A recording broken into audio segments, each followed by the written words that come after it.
जिंदगी में हर मौके का फ़ायदा उठाओ, पर किसी की मजबूरी का नहीं।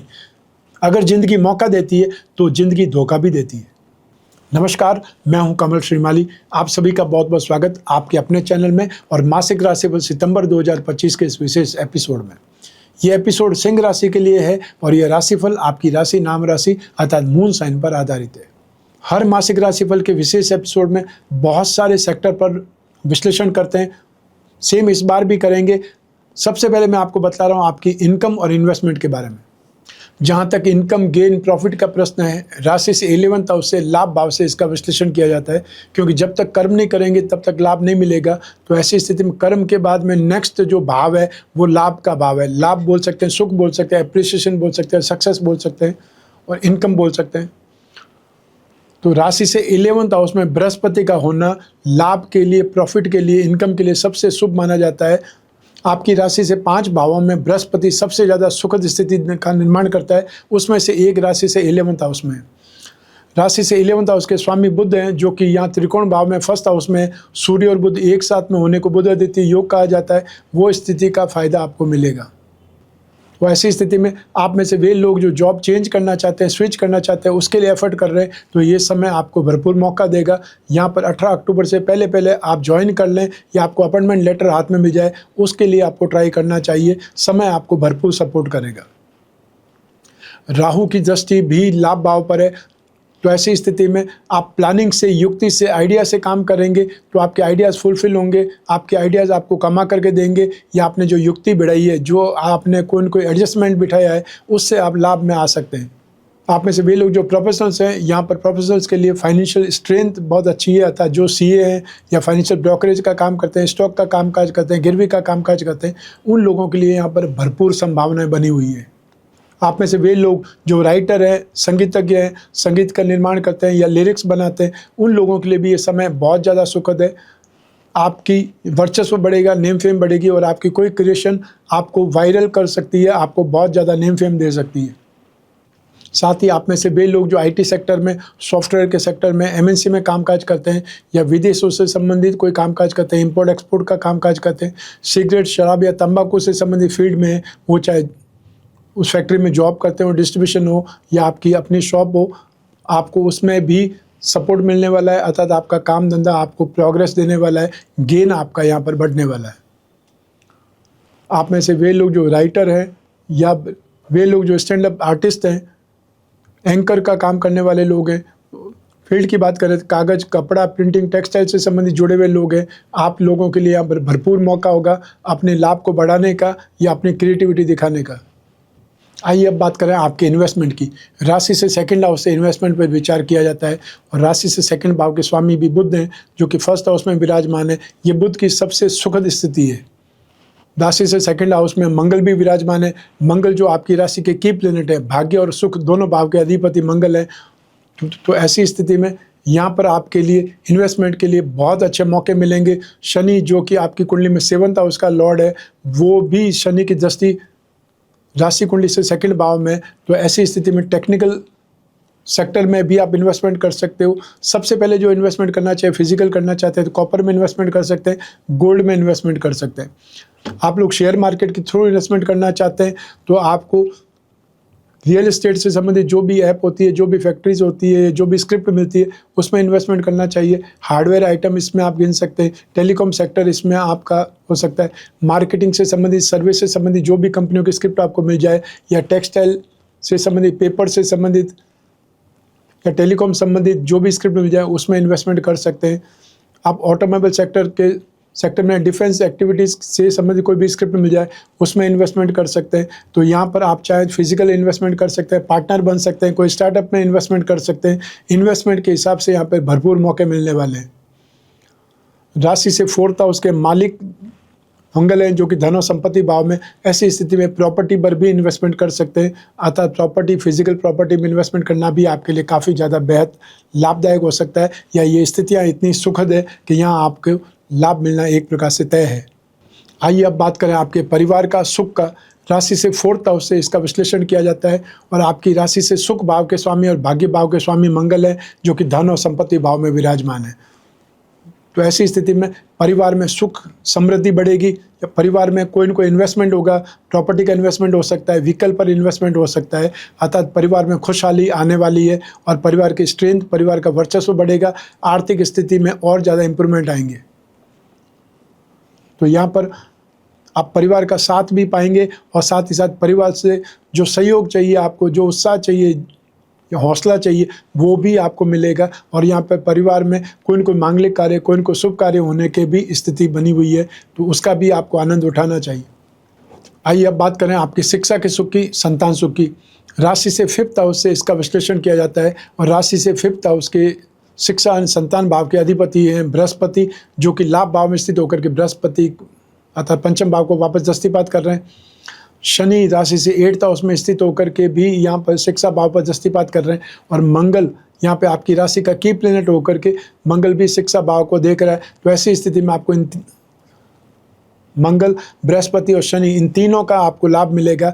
तो इन तीनों से संबंधित जो भी सब्जेक्ट में आप स्टडीज़ कर रहे हैं, यहाँ आपके लिए मौका है। सबसे पहले आप कंप्यूटर इंजीनियरिंग की बात कर सकते हैं, सिविल इंजीनियरिंग की बात कर सकते हैं, और या फिर माइनिंग इंजीनियर्स जो लोग बनने वाले हैं, एग्रीकल्चर से संबंधित जो भी स्टडीज़ कर रहे हैं, उन लोगों के लिए बहुत अच्छा समय है। फाइनेंस सब्जेक्ट को लेकर के, कॉमर्स सब्जेक्ट को लेकर के, या स्पिरिचुअल साइंस से संबंधित या लिटरेचर को लेकर के जो स्टडीज़ कर रहे हैं, आपके लिए यहाँ पर भरपूर मौका है, सुखद स्थिति है। आप में से वे लोग जो मेडिकल या नॉन मेडिकल अर्थात इंजीनियरिंग के सेक्टर में है, आप लोगों के लिए भी स्थितियाँ यहाँ पर बहुत सुखद है। सबसे ज़्यादा स्थिति उन लोगों के लिए जो MS कर रहे हैं मेडिकल सेक्टर में, जो लोग सर्जन बनना चाहते हैं, उन लोगों के लिए यहाँ बहुत अच्छा मौका है। और यदि कोई आपकी ट्रेनिंग होने वाली है या कोई आपको एग्ज़ाम देना है, कोई इंटरव्यू देना है, उसमें आपकी स्थिति बहुत ज़्यादा पॉजिटिव है। तो यहाँ पे सितंबर माह में जो लोग भी स्विच करना चाहते हैं जॉब को, कोई और हॉस्पिटल में आपको कामकाज करना है या आपको किसी के साथ ज्वाइन होकर के अपना खुद का हॉस्पिटल खोलना है, उस बारे में भी आपको सोच सकते हैं। ये समय उसमें भी आपको सपोर्ट करेगा। तो शिक्षा के क्षेत्र में जो भी स्टडीज़ कर रहे हैं, टेक्निकल, नॉन टेक्निकल, मेडिकल या नॉन मेडिकल, सब लोगों को यहाँ पर स्थितियाँ सपोर्ट करेगी।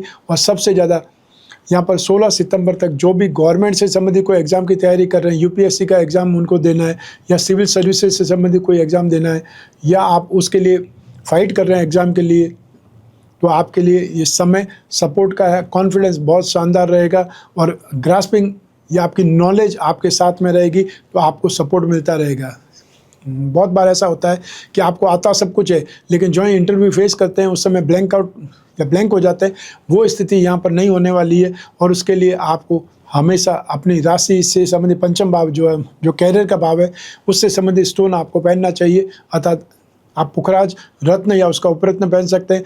भाग्यवृद्धि रत्न लॉकेट का मतलब है मूंगा, माणिक्य और पुखराज, अर्थात आपका कैरियर, आपकी खुद की शारीरिक स्थिति और भाग्य, ये तीनों को आप सपोर्ट दे सकते हैं एक मतलब पेंडल पहन करके। और वो पेंडल आपको उपरत्न का पहले पहनना चाहिए, क्योंकि ओरिजिनल रत्न बहुत महंगे होते हैं। आइए अब बात करें संतान सुख की। संतान सुख के लिए भी राशि से पंचम भाव से विश्लेषण किया जाता है। पंचम से पंचम भाव वापस नवम भाव आता है, तो वहाँ से संतान की संतान के बारे में देखा जाता है। अर्थात आप दादा दादी, नाना नानी कब बनने वाले हैं, उसके बारे में जानकारी 9th हाउस से होती है। लेकिन अभी हम बात करेंगे संतान सुख की। संतान सुख का मालिक या संतान सुख का कारक बृहस्पति भी है और इस भाव का स्वामी भी बृहस्पति है। ऐसी स्थिति में संतान से सहयोग बनेगा, संतान की समृद्धि बढ़ेगी, संतान अपने क्षेत्र में उन्नति प्रगति करेगी, संतान प्राप्ति के प्रयास सफल हो सकते हैं और संतान की संतान होने की भी सूचना आपको मिल सकती है, या वो कंसीव कर चुकी है, वो आपको आभास हो सकता है, वो आपको इन्फॉर्मेशन मिल सकती है। तो संतान के मामले में आप भाग्यशाली रहने वाले हैं। संतान अपने जीवन में खुशियाँ पाएंगी, अर्थात खुशहाल रहेंगी। तो ये समय संतान सुख के हिसाब से आपको मालामाल करने वाला है, बहुत ज़्यादा खुश करने वाला है। संतान से संबंधित जो भी काम आपके हाथ में आएंगे वो आपके पूरे होंगे, अर्थात सफल होंगे। चाहे वो संतान की विवाह के लिए किसी से बात कर रहे हैं, संतान को कहीं सेटल करना है उसके लिए बात कर सकते हैं, संतान की फीस भरनी है उसके लिए पैसे का इंतजाम होना है, उन जो आपके हाथ में, पेरेंट के हाथ में जो भी काम आएंगे अपने संतान से संबंधित, वो काम आपके पूरे होंगे और अच्छे होंगे। आइए अब बात करें आपके स्वास्थ्य की और आपके शत्रुओं की, विरोधियों की। राशि से 6th हाउस से इसका विश्लेषण किया जाता है। 6th हाउस के स्वामी शनि है, जो मारक भाव में स्थित है, अष्टम भाव में शनि का ढैया आपको चल रहा है। तो ऐसी स्थिति में आपको कोई चोट से, दुर्घटना से हानि हो सकती है, अर्थात प्रॉब्लम खड़ी हो सकती है। और ये मौसम भी ऐसा है जहाँ पर गाड़ियों, सड़कों पर मिट्टी जमा है, बजरी जमा है, फिसलन है। ऐसी स्थिति में आपको बहुत सोच समझ करके चलाना है। स्कूटर, मोटरसाइकिल जो चलाते हैं, दोपहिया वाहन चलाते हैं, उन लोगों को ज़्यादा सावधान रहना है। शनि से संबंधित रोग परेशान कर सकते हैं, अतः थायराइड की प्रॉब्लम आपको हो सकती है, स्किन प्रॉब्लम आपको हो सकती है, और ये आपको जॉइंट से संबंधित प्रॉब्लम हो सकती है, बहुत जल्दी थक जाते हैं, वो स्थिति आ सकती है। शनि सबसे ज़्यादा पाँव को इफेक्ट करता है, सर पे चोट लगती है या पाँव को चोट लगती है, घुटने में या घुटने से नीचे वाली हड्डी है उसमें प्रॉब्लम खड़ी हो जाती है। तो उस सिचुएशन को नहीं आए उसके लिए सावधान रहना है, उसके लिए आपको केयर करनी है, ध्यान रखना है। जो लोग वृद्ध हैं वो लोग अपनी हेल्थ का यहाँ पर ज़्यादा ध्यान रखें, क्योंकि हार्मोनल इम्बैलेंस या जॉइंट पेन उनको सबसे ज़्यादा सताते हैं, सबसे ज़्यादा परेशान करते हैं। जो महिला हैं उनको यूट्रस से संबंधित या फिर गाल ब्लैडर से संबंधित और या यूरिन ट्रैक इन्फेक्शन आपको परेशान कर सकता है, वो आपको ध्यान रखना है या बहुत ज़्यादा केयर करनी है। साथ ही साथ वे महिलाएं जो प्रेग्नेंट है, गर्भवती हैं, उनको भी इस समय, इस मौसम में, बारिश के मौसम में बहुत ज़्यादा ध्यान रखना है, क्योंकि हर जगह पे फिसलन है। बारिश आने के जस्ट बाद में अगर आप घर से बाहर निकलते हैं तो एक प्रकार से उस समय को थोड़ा सा टाल दीजिए, क्योंकि फिसलन से आपको कहीं न कहीं चोट लग सकती है या आपके गर्भ पर कोई समस्या मंडरा सकती है। उसके लिए सावधान ज़्यादा रहने की आवश्यकता है, और जो डॉक्टर ने बोला है वो केयर पूरी करें। जो भी आपको दवाई लेनी है, जो भी आपको एफर्ट ध्यान रखना है, रिस्क नहीं लेनी है, वो सब चीज़ आपको मानना चाहिए या उनका पालन करना चाहिए। आइए अब बात करें आपके शत्रुओं के, विरोधियों की।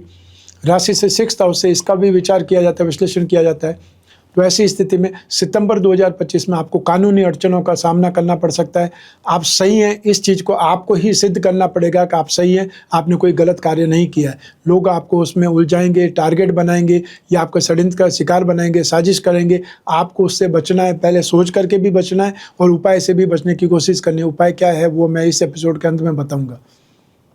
वैसे रोग निवारण के लिए आपको माँ मृत्युंजय कवच धारण करना चाहिए, और माँ मृत्युंजय मंत्र का रोजाना आपको एक माला या जितना भी हो सके, जब भी आपको समय मिले, उस मंत्र का जाप जरूर करना चाहिए, जिससे आप आकस्मिक विपत्तियों से, रोगों से सावधान हो सकें, बच सकें, या आपको उसका लाभ मिले रोगों से बचाव के रूप में। आइए अब बात करें आपके गृहस्थ सुख की, आपके दाम्पत्य सुख की। राशि से 7वें भाव से इसका विश्लेषण किया जाता है। 7वें भाव के स्वामी शनि है, जो मारक स्थान में 8वें भाव में स्थित है। तो शनि की ढैया हो, शनि की साढ़ेसाती हो, सबसे ज़्यादा पर्सनली प्रॉब्लम करती है, सबसे ज़्यादा खुद को इफेक्ट करती है और अपने परिवार वालों से कहीं न कहीं टारगेट का साधन बना देती है। 7वें भाव में राहु की स्थिति यहाँ पर गलतफहमियाँ पैदा करने का काम करेगी। तो ऐसी स्थिति में उनसे भी आपको बचाव चाहिए। और यहाँ पर सबसे अच्छी बात है कि जो बृहस्पति है, 5वें भाव के अधिपति बृहस्पति, लाभ भाव में स्थित होकर के 7वें भाव पर दृष्टिपात कर रहे हैं। बृहस्पति को गृहस्थ सुख के लिए, संतान सुख के लिए जाना जाता है। ऐसी स्थिति में बृहस्पति की दृष्टि होने से काफ़ी हद तक बचाव रहेगा, लेकिन कुछ नरम गरम स्थितियां लगातार आपको देखनी पड़ेगी। आपको गलतफहमी से फाइट करनी पड़ेगी, अर्थात आपको सही है वो भी आपको प्रूव करना पड़ सकता है, या व्यर्थ के लोगों से मिल मुलाकात से आप बचाव रखें, दूरी रखें, ज़्यादा अच्छा है। क्योंकि आप कुछ कहेंगे नहीं, लेकिन आपने कहा है, आपके नाम से वो बात आगे फैलाई जा सकती है, जिससे बदनामी होती है, जिससे वापस वो बात लौट करके आपकी लाइफ को ही, पर्सनल लाइफ को ही ख़राब करती है। तो उस स्थिति में आपको सावधान रहना है। वैसे बृहस्पति की दृष्टि बहुत ज़्यादा नेगेटिव नहीं होने देगी, लेकिन कुछ न कुछ छुटपुट आपके जीवन में मतभेद वाली स्थिति, मनभेद वाली स्थिति, मूड खराब हो जाने वाली स्थिति, वो बार बार आपको सताएगी, बार बार परेशान करेगी। तो ऐसी स्थिति में आपको अपने बेडरूम में संपूर्ण दाम्पत्य सुख पिरामिड रखने की सलाह मैं हमेशा देता हूँ। और वो पिरामिड कोई भी स्थिति तक पहुँचे, तलाक तक पहुँचे हुए दंपति है, वो भी वापस सही ट्रैक पर आ जाते हैं, उनके जीवन में भी वापस समाधान निकल जाता है। तो वो आप अपना सकते हैं। और जो लोग कवच पहनना चाहते हैं, तो महिलाएं यहाँ पर शिवगौरी कवच धारण करें, और जो मेल पुरुष हैं वो यहाँ पर कामअनंग कवच धारण कर सकते हैं, या कामदेव यंत्र की मुद्रिका अपने हाथ में पहन सकते हैं। जिन लोगों की शादी की बातचीत चल रही है वो यहाँ पर बहुत सुखद स्थिति में, फाइनल स्टेज में है। अर्थात यहाँ पर आपको अपने आप को संभालना है। आपको कुछ भी पूछा जाए, आपके बारे में कोई भी इंक्वायरी हो, तो आपको परेशान नहीं होना है। आप जो हैं वही दिखावा करने की कोशिश करनी है। एक्स्ट्रा ऑर्डिनरी अपने आप को इंटेलिजेंट मत बताइए, एक्स्ट्रा ऑर्डिनरी पैसे वाला है वो नहीं बताना है, क्योंकि जो शोबाजी करेंगे अल्टीमेटली उसके हिसाब से ही आपको ट्रीट किया जाएगा। तो आपको फालतू चीज़ों से बचना है, फालतू आर्ग्यूमेंट से आपको बचने की आवश्यकता है। आइए अब बात करें उन लोगों की जिनके जीवन में कोई गहरी फ्रेंडशिप चल रही है, या वे लोग जो प्रेम प्रसंगों में है, कोई न कोई रिलेशनशिप में। राशि से 5th हाउस से इसका विश्लेषण किया जाता है। 7वें भाव और शुक्र की इंपॉर्टेंस भी रहती है। ऐसी स्थिति में सितंबर 2025 में आपके बीच में बातचीत बहसबाजी में बदल सकती है, कोई बात को लेकर के आप अड़ सकते हैं, लेकिन बृहस्पति की दृष्टि है, इसलिए समझदारी आपसे जाएगी नहीं, अर्थात आप लास्ट में वापस उसको कंट्रोल कर लेंगे या वापस आप धैर्य रख लेंगे। और धैर्य की आवश्यकता, मर्यादा में रहने की आवश्यकता सितंबर 2025 में सबसे ज़्यादा है। आपको छोटी बात पे एकदम उछल कूद नहीं मचानी है, अर्थात आपके अपनी पर्सनल कोई चीज़ बोली जाती है तो आप सही है यही हमेशा बोलने की जगह आपको पूरी बात सुन लेनी चाहिए। और फालतू बहस करने के छोड़ करके, बहस करने के अलावा अगर कोई पॉइंट है जिसे समझाने की आवश्यकता है तो धैर्यपूर्वक आप समझा सकते हैं। वैसे सितंबर 2025 में आपकी रिश्तेदारी, आपकी जो फ्रेंडशिप है या आपका जो भी रिलेशनशिप है वो नेगेटिव नहीं होने वाला है, लेकिन बहसबाजी होने की उम्मीद पूरी है। तो ऐसे में आपको ध्यान रखना पड़ेगा, व्यर्थ के आरोप भी नहीं लगाने हैं और साथ ही साथ आपको व्यर्थ का दिखावा भी नहीं करना है, अर्थात झूठे वादे कसमें नहीं खाने, जो पूरे नहीं हो सकते वो चीज़ नहीं बोलनी है। तो यहाँ पर आपको सावधान भी रहना है, शांत भी रहना है, धैर्य में भी रहना है, मर्यादा में भी रहना है। आइए अब बात करें हाउसवाइफ की, अर्थात गृहिणियों की। सितंबर 2025 में छोटी मोटी बातों को, कुछ छिटपुट घटनाओं को छोड़ दिया जाए तो सितंबर 2025 पूरा ही आपके लिए अच्छा है। सिर्फ हेल्थ में आपको केयर करने की ज़रूरत पड़ेगी। संतान की बात करें, दाम्पत्य सुख की बात करें या घर परिवार वालों की बात करें, सक्सेस की बात करें, वर्चस्व की बात करें या फिर फाइनेंशियल स्ट्रेंथ की बात करें, हर मामले में आपकी स्थिति पॉजिटिव है, हर मामले में आपकी स्थिति वर्चस्व वाली है। आर्थिक समृद्धि आपको परिवार में महसूस होगी, अर्थात कोई कमी आपको अपने परिवार में, अपने घर में मिलने वाली नहीं है। जो भी आप सोचेंगे वो सारे साधन आपकी ज़िंदगी में आने वाले हैं। और ये राशि से 11th हाउस में बृहस्पति आपके खुद के ज्ञान को भी बढ़ाएगा, वर्चस्व को बढ़ाएगा और आप समझदार लोगों की गिनती में आ सकती है, वो स्थिति बनेगी। जहाँ तक संभव हो आपको अपने परिवार के अलावा दूसरों के मामले में समझदारी से काम लेना है। व्यर्थ के उपदेश देंगे या कोई आइडिया देंगे और उनके जीवन में कुछ खराब हो गया, नेगेटिव हो गया तो आपका ही नाम आएगा। इसलिए आपको बिना मांगे सलाह नहीं देनी है और सलाह भी उनको देनी है जो योग्य हैं सलाह के, उनको ही देनी चाहिए। आइए अब बात करें आपके जॉब, आपका प्रोफेशन, कैरियर या बिजनेस के बारे में। राशि से 10th हाउस से, प्रोफेशन भाव से, कर्म भाव से इसका विश्लेषण किया जाता है और इस भाव के अधिपति शुक्र हैं जो कि राशि से 12th हाउस में विराजमान है।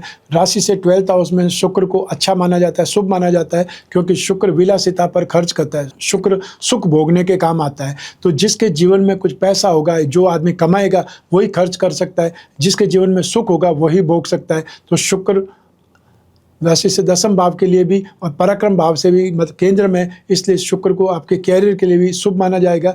यात्राएं आपकी ज़्यादा हो सकती है, कारोबारी यात्राएं ज़्यादा हो सकती है, जॉब के लिए यात्राएं ज़्यादा हो सकती है। और शुक्र यहाँ पर चंद्रमा की राशि में, वो स्थिति और ज़्यादा बेटर है। तो जो लोग क्रिएटिव काम करते हैं, जो लोग डिज़ाइनर्स हैं या जो लोग शो बिजनेस से संबंधित हैं, श्रृंगार प्रसाधन सामग्री से संबंधित कोई कामकाज करते हैं, या फिर ये बोल सकते हैं इम्पोर्ट एक्सपोर्ट से संबंधित कामकाज करते हैं, जेम्स एंड ज्वेलरी की बात कर सकते हैं, एक्टिंग की बात कर सकते हैं, टीवी या फिल्म लाइन की बात कर सकते हैं, जो भी लोग इस सेक्टर से जुड़े हुए हैं उन लोगों के लिए यहाँ स्थितियाँ बहुत पॉजिटिव है।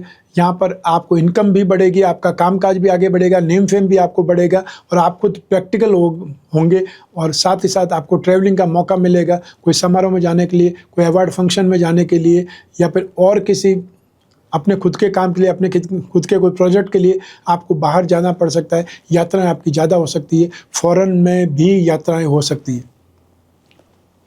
तो आप में से वे लोग जो जॉब में हैं उन लोगों के लिए जॉब में इम्प्रूवमेंट वाली जो सिचुएशन है, जॉब चेंज करना चाहते हैं तो भी मौके मिलेंगे और यहीं पर रख करके अपनी जॉब करेंगे तो भी आपको सपोर्ट मिलने वाला है, तो भी आपको कंफर्टेबल सिचुएशन देखने को मिलेगी। आप में से जो लोग मेटल, मेडिसिन, केमिकल या पेट्रोलियम प्रोडक्ट से संबंधित कामकाज करते हैं, सर्विस प्रोवाइडिंग सेक्टर से जुड़े हुए हैं, लेदर या स्क्रैप से जुड़े हुए हैं, उन लोगों को सावधान रह करके काम करना पड़ेगा, क्योंकि शनि राशि से 8th हाउस में, मारक भाव में और शनि की तीसरी दृष्टि शुक्र पर है, मित्र राशि पर है, फिर भी शनि की दृष्टि में विनाश है। इसलिए काम को खराब करने का, काम को अटकाने का, रुकवाने का वो स्थिति पैदा कर सकते हैं। इसलिए शनि के उपाय आपको करने होंगे। शनि के उपाय क्या होंगे इस एपिसोड का अंत होने पर बतलाऊंगा। आइए अब बात करें मासिक राशि पर सितंबर 2025 के उपायों के बारे में। राशि से 8th हाउस में शनि आता, शनि का ढैया आपको चल रहा है, तो 23 फरवरी 2028 तक आपको शनि के दान, जाप, उपाय नियमित करते रहने। जहाँ तक संभव हो आप हर शनिवार को काले रंग की वस्तुओं का दान देने की व्यवस्था करें। मान लीजिए आप कभी बाहर हैं और कोई एक शनिवार छूट जाता है, उसको आपने ध्यान नहीं देना है। आपसे जब भी समय मिले, जब भी अपनी स्थिति हो, सामर्थ्य हो, उतना ही आपको दान करना है। और हर शनिवार को दान करने के अलावा यदि हो सके तो नित्य प्रतिदिन शनि स्तोत्र का पाठ करें, शनि मंत्र का पाठ कर सकते हैं। शनि का बीज मंत्र सबसे ज़्यादा प्रभावशाली है। ओम प्राम प्रीम प्रम सह शनै नमः, इस मंत्र का आप जाप कर सकते हैं। जहाँ तक संभव हो शनि की सरस्वती, शनि के डे में काले रंग के कपड़े पहनने से बचना चाहिए। हमारे जीवन में जो दुख देते हैं वो सब काले रंग से कपड़े पहनते हैं या अंधेरे से संबंधित है। और जो लोग आपको गाइड करते हैं वो सभी सफ़ेद रंग के कपड़े पहनेंगे, वो चाहे नर्स है, चाहे डॉक्टर है, चाहे ट्रैफिक पुलिस वाला है, वो सब आपको वाइट कलर वाले आपको दिशा निर्देश देंगे, आपको सलाह देंगे, मशवरा देंगे, आपके जीवन को राह दिखाएंगे। उन सब लोगों के सफ़ेद रंग ही आप देखने को मिलेगा। तो ऐसी स्थिति में ब्लैक कलर से जहाँ तक हो संबंध हो दूरी बनानी चाहिए। रत्नों के बारे में बात करें तो आपको अपनी राशि के 3 रत्न फर्स्ट हाउस, फिफ्थ हाउस और 9th हाउस हमेशा पहनने चाहिए, जिससे आपके जीवन में एक इम्यून सिस्टम की तरह सपोर्ट मिलेगा। तो आप माणिक्य, मूंगा और पुखराज रत्न या उसका उपरत्न पहन सकते हैं। हम इसे सामान्य भाषा में श्री भाग्यवृद्धि रत्न लॉकेट कहते हैं। तो आपको जब भी जिज्ञासा हो इस लॉकेट के बारे में, इन रत्नों के बारे में, स्क्रीन पर दिए नंबर पर संपर्क करके पूछताछ कर सकते हैं। आप में से वे लोग जो अपनी राशि के लक्ष्मी योगों को, धन योगों को बलवान बनाना चाहते हैं या उसका फ़ायदा उठाना चाहते हैं, उन लोगों को अपनी राशि का अर्थात सिंह राशि का लक्ष्मी योग रत्न लॉकेट धारण करना चाहिए। जो कलश और कवच है समस्या समाधान के लिए होते हैं, उसके बारे में भी आप जब चाहें पूछ सकते हैं। स्क्रीन पर दिए नंबर पर संपर्क करके या व्हाट्सएप नंबर पर मैसेज ड्रॉप कर सकते हैं। तो ये था मासिक राशिफल सितंबर 2025। आपकी जन्म कुंडली में से एक ग्रह चंद्रमा को आधार बना करके मैंने ये आपको बतलाया है। आप चाहें तो अपनी जन्म कुंडली के संदर्भ में इस राशिफल को, इस गोचर फल को और सटीकता से जान सकते हैं, क्योंकि जन्म कुंडली आपकी अपनी है और आपकी अपनी बर्थ डिटेल से ही बनती है। लेकिन जब जीवन में समस्याएं ज़्यादा हो, भविष्य में झांकना हो, कोई बहुत बड़ा डिसीजन लेना हो, तो अपनी कुंडली का विश्लेषण कराना चाहिए। समय समय पर कराना चाहिए, 1 वर्ष में 1 बार जरूर कराना चाहिए, जिससे आगे आने वाले समय की आपको जानकारी हो जाए। यदि आगे वाला समय आपके लिए बहुत सुखद है, पॉजिटिव है, सक्सेस भरा है, तो आप ज़्यादा काम करेंगे, ज़्यादा एफर्ट के साथ में काम करेंगे, या ये बोलते कॉन्फिडेंस के साथ में काम करेंगे, थोड़ी बहुत रिस्क भी ले लेंगे, तो आपको गेन ज़्यादा होगा। और यदि आने वाला समय नेगेटिव है तो नुकसान से बचने के लिए आप सावधान रहें, अलर्ट रहेंगे। जितना नुकसान बच जाएगा वो आपका गेन ही हुआ। तो ऐसी स्थिति में आप कोई भी कंट्री में रहते हो, कोई भी शहर में रहते हो, अपने घर बैठे हुए आप अपनी कुंडली का विश्लेषण करा सकते हैं। जो चाहे वो पूछ सकते हैं, जो चाहे वो डिस्कस कर सकते हैं, क्योंकि आप और मैं ही बात करेंगे, बीच में तीसरा कोई भी नहीं होगा। ऐसी स्थिति में आप अपनी पर्सनल प्रॉब्लम भी डिस्कस कर सकते हैं, और जो उपाय होंगे लिखित में आपको मिलेंगे व्हाट्सएप के माध्यम से या ईमेल के माध्यम से। आपको सिर्फ और सिर्फ छोटा सा प्रयास ही करना है। सिर्फ आपको टेलीफोनिक कंसल्टेंसी या वीडियो कॉन्फ्रेंसिंग के लिए अपॉइंटमेंट लेना है, इन नंबर पर या व्हाट्सएप नंबर पर मैसेज ड्रॉप करना है। मैं कामना करता हूं कि आप स्वस्थ रहें, प्रसन्न रहें, सुरक्षित रहें, अपना और अपने परिवार का बहुत बहुत ख्याल रखें। आप सभी को मेरा नमस्कार, बहुत बहुत शुभकामनाएं। ईश्वर आपकी रक्षा करे। धन्यवाद।